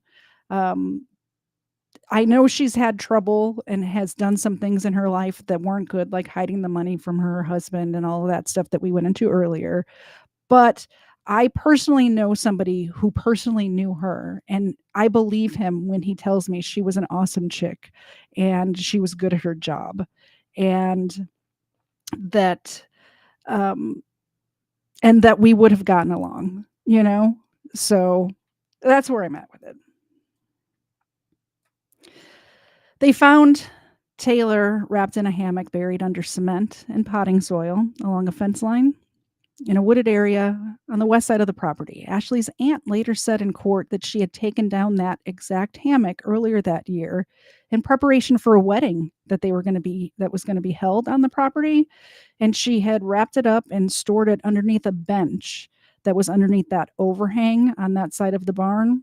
There was a bench there, and she had tucked it up under there to store it for the wedding that was coming up there.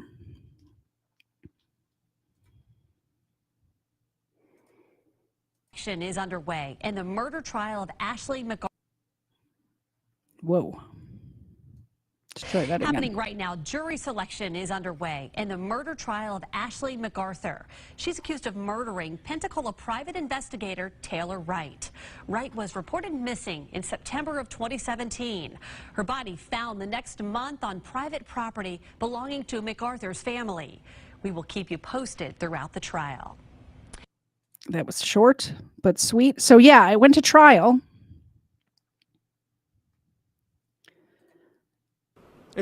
And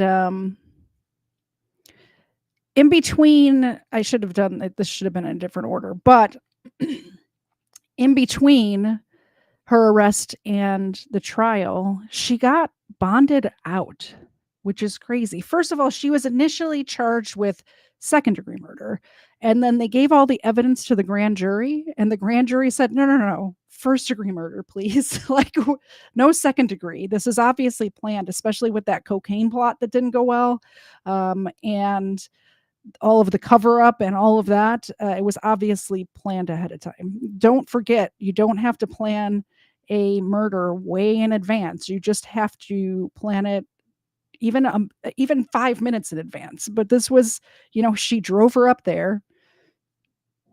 Anyway, the fact that they reduced her bond from $1 million to $400,000, her family put up the bail. And this is the Justice for Taylor Wright Facebook page. And it says here, "I'm angry and baffled beyond words. This monster, who they let out on bond while facing murder charges, now arrested for arson, still out on bond. What judge in their right mind would do this? I don't know." But yeah, this is the judge that has released the monster Ashley MacArthur on a $400,000 bail. If you don't agree with her, help by writing, and they have an address here for the court. Jan Shackelford is the name of the judge, by the way. So the trial goes. We watched some clips of the trial. You saw that. Oh, I forgot to tell. Okay. Sorry. So there was conditions to her release, her bond release, right? And one of the conditions is that she had to stay with her mom, not with her husband. Let's put Ashley's picture up there while we're talking. So one of the conditions of her bond was that she had to stay with her mom. She violated her conditions of release at least 9 times that they know of. She stayed in the house with her husband. The neighbors saw her in the front yard sunbathing. Why? First of all, who sunbathes in their front yard? I'd like to know. That seems a little weird. She even was granted permission to travel to Alabama after one of her husband's friends, who was shot in the line of duty, needed a kidney transplant. So she asked the court if she could leave the state to go see if she could test to see if she could donate a kidney to this guy, which she didn't do. Like, I don't know if she was a match or not, but anyway, it goes to trial. There's a 4-day trial. You can watch the entire thing on the Law and Crime Network if you would like to. The entire, like they have the whole thing start to finish. It's very interesting if you're into that sort of thing. I, for one, am into that sort of thing. So, but she was found guilty.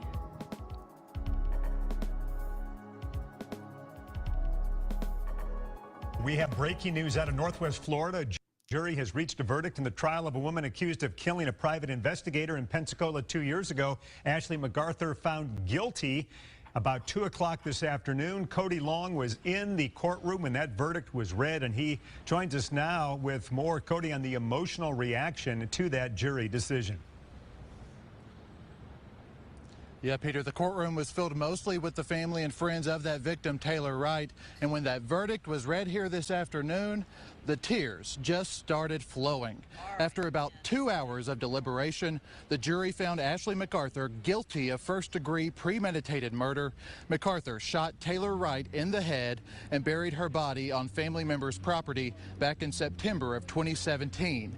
This was on the day that she was scheduled to take Taylor Wright to the bank to get some money out of a joint account that they had. It was a long week for the jury, listening to video and audio evidence and witness testimony. I talked to Taylor's aunt, Joan Huskins, just a few minutes after the guilty verdict. Ashley MacArthur ruined many families and many lives. Her own family, our family, friends' family. There were no winners today. There was maybe justice, but no winners. I mean, it doesn't make me feel better that she'll be in jail for the rest of her life. A little better, but not really. I mean, it's not going to change what happened. To adjudicate you guilty. And just after the verdict, MacArthur was sentenced and fingerprinted. She will serve life in prison with no possibility of parole. Live in Pensacola, Cody Long. Okay, I'm going to play the, this is 15 minutes and then we'll be done. But if anybody wants to talk about the case or join me to watch the verdict, the reading of the verdict and the sentencing, I put the link in the chat. You're welcome. Not you're welcome like thank you, you're welcome, like you are welcome to join me. I'll pop it in there one more time if you want to come up.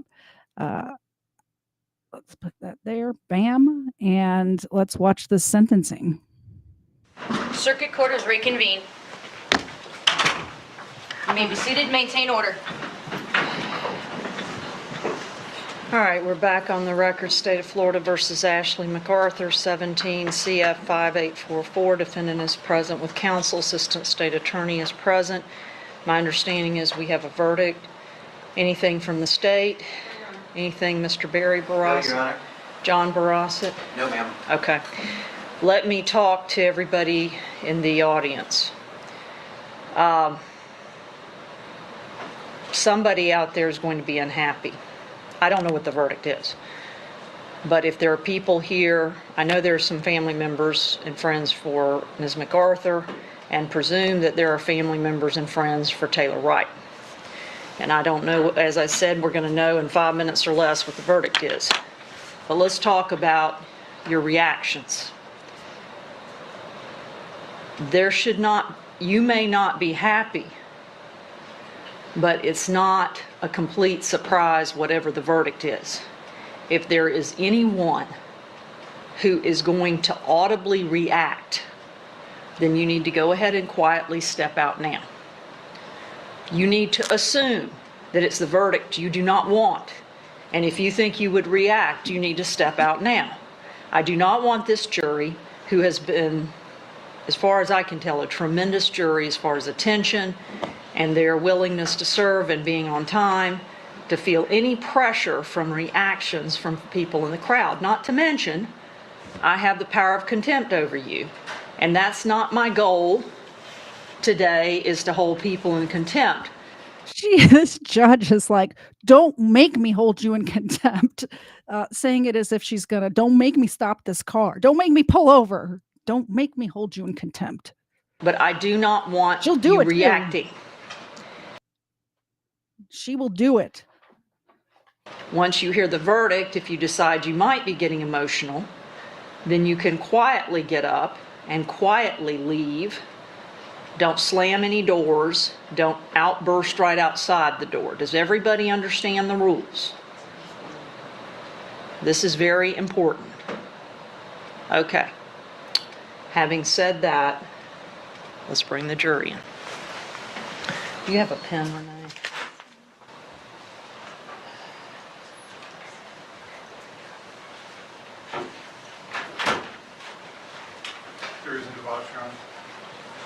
All right, and for everybody may have a seat, and for the record, defendant is present with counsel, assistant state attorney is present. Are you Mr.? No. Who's my foreperson? Who's got the? Mr. Okay, thank you, sir. Mr., were y'all able to reach a verdict? Yes, sir. Okay, all I want you to do is to hand it to court security, okay? Thank you.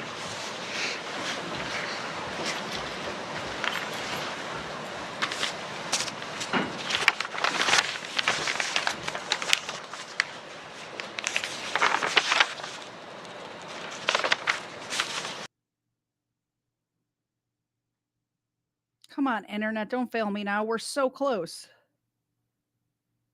I gotta turn off Rumble. I'm going to hand it to the clerk to publish. Yes. In the Circuit Court in and for Escambia County, Florida, State of Florida versus Ashley Britt MacArthur, case number 1717CF005844A. Verdict as to the charge in count 1, we the jury find the defendant Ashley MacArthur guilty of first-degree premeditated murder with a firearm as charged in the indictment. So say we all. David A. Faust, foreperson, dated August 30th, 2019. Mr. Barry Barassa, do you want the clerk to poll the jury?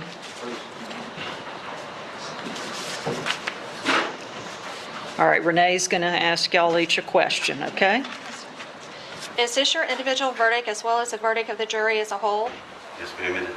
Is this your verdict? If you see this person right behind her, this is Cass. This is Cassandra. This is Cass.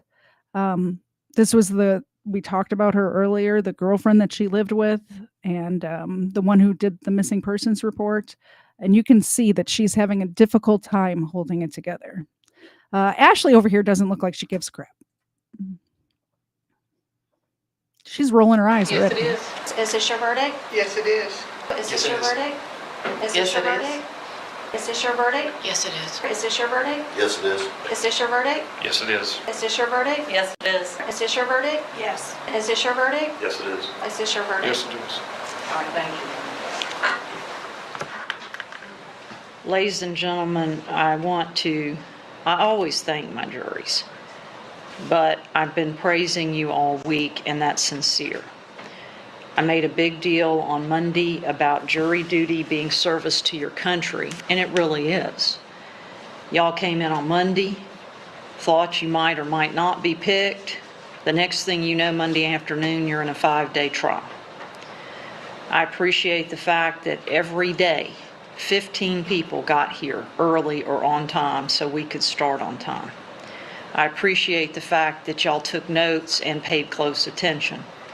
When I asked you one night if we could stay past 6, you were willing to do it so that we could stay on track. And I appreciate the careful deliberation you gave to the case. So you really have been an outstanding jury, and your participation does you credit. And I mean, like I said, this is civil service. This is serving your country. And it's one of, I've said, two most important duties that you can perform in peacetime. And we couldn't have done it without you. It's been a difficult case, and y'all kept a good attitude throughout. A couple things, and I'm going to let y'all go. Jury, court security is going to see y'all to your cars. This does count as your jury service for at least a year. So if we call you or write you, and it's been less than a year, then you can call back and say you were with me and remind them, and you don't have to be here. Let's talk about some of the right that you have not to talk about the case. No one can make you talk about this case or your thoughts and impressions or what you said or anything. You're free now to go home, and you're free now if you want to talk about the case, you can. If you want to go to live streaming sites or Google anything, you're released from all of that. That's up to you. If you choose, that's your choice, but no one can make you. And if you choose to say nothing, that's fine. I do always reintroduce the attorneys because I occasionally, when I was a practicing attorney, would have a juror call me, and I found what they had to say helpful. If you want to, if you should bump into the attorneys somewhere out in public, they would never come to you, other than they might wave or something, but they would never come up to you and try to ask you questions or put you under pressure. But if you want to reach out, you can. Bridget Jensen works for Bill Edens, your elected state attorney. Bill Edens' number is in the blue pages. Barry Barosset works for, or is the name person in Barosset and Keene. They have a big house on 9th Avenue that's their business. John Barosset, his son, I believe, is on Government Street, has his own law firm. So if you want to, you can. At any rate, thank you, and that's mostly what I can say. I told you I felt like you were my people. You have been my people, and I'm going to get y'all checked out. I want y'all to be safe out there. Keep monitoring the storm if it should come into the Gulf. I hope that another day, another time, in a year or two, I might see one or two of you again on another case. But for today, you are free to go. Thank you.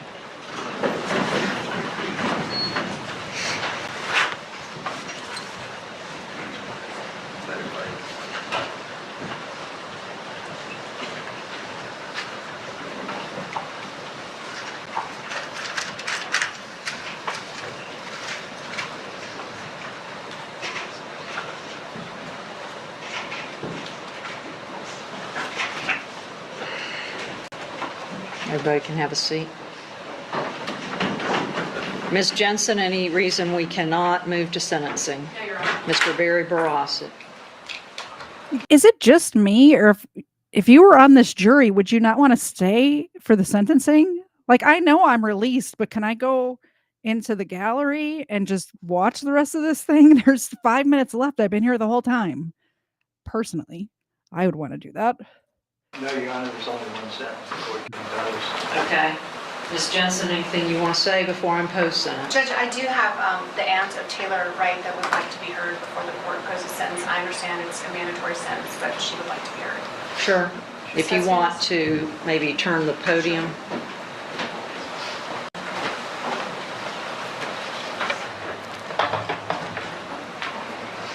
And my understanding is we don't have to have a score sheet because there is only one sentence which can be imposed. Yes, ma'am.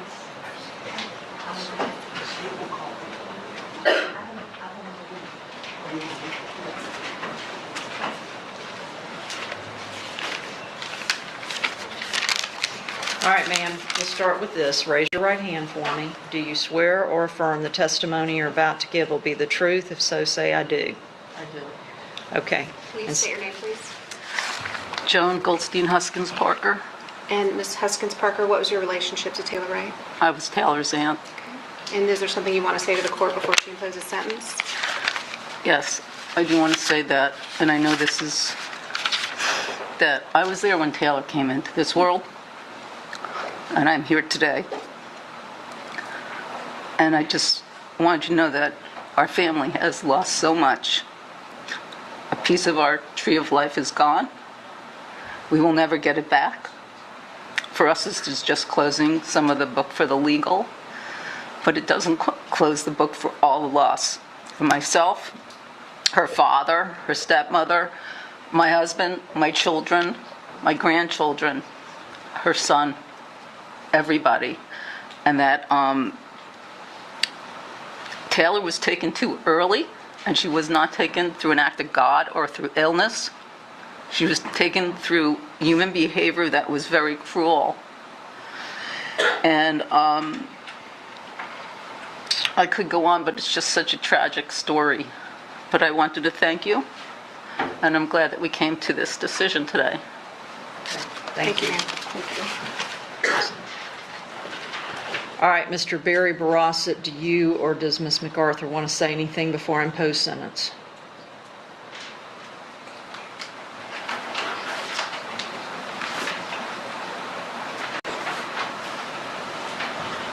Judge, the only thing I would offer in the court, just run this sentence concurrent with her other sentence that she's already been sentenced to. Pass it around. Okay, I just need all of you to stand.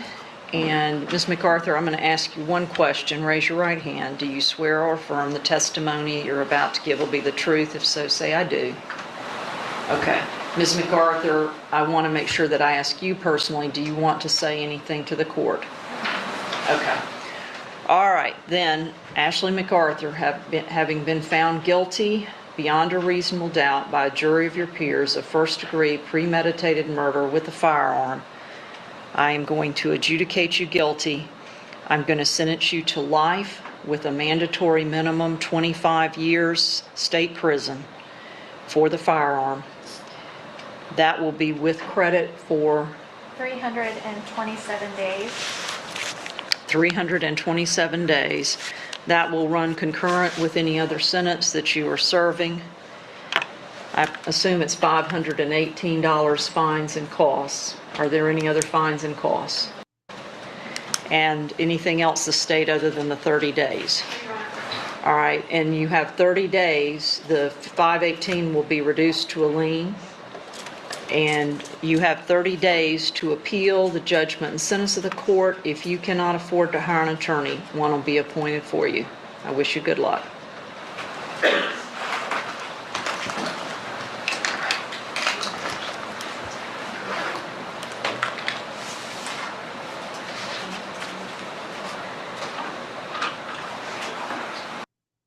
So that's it.